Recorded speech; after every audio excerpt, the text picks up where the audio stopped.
So you've got your GoPro Hero 11 Black and you want to format the memory card on your GoPro. Today we're going to show you exactly how to do that. It's really quite simple to do in the settings of your GoPro. So let's dive into it.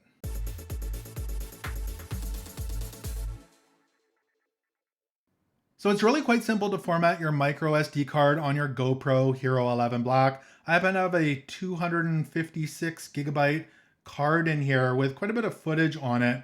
And what's going to happen when we format it, all that footage is going to disappear. So you do want to make sure that you have backed up all of your photos and videos before you do this, because you will not be able to get them back. It's going to fully delete them and it's going to reset that memory card so it's ready to use with your GoPro. So in order to do this, let's head back to the main menu here.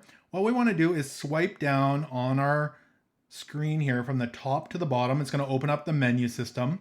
From here, we're going to swipe from right to left. So swipe from right to left, and you'll see the option here that says Preferences. Go ahead and tap on Preferences, and the Preferences menu is going to load up.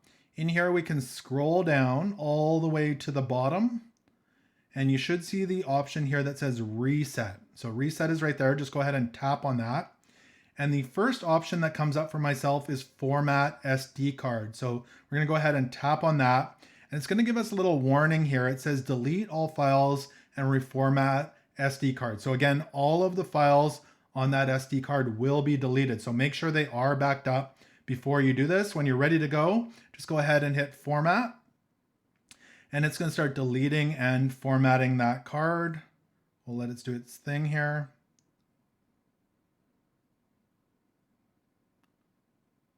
Formatting, and it is done. There is nothing left on this card. It's fully formatted. And really, it's that simple to format your memory card on your GoPro Hero 11 Black. So I hope this GoPro tutorial was able to help you out. If it did, make sure to give this video a thumbs up. Also remember to connect with me on social media and subscribe here on YouTube. Thank you so much for watching, and until next time, take care.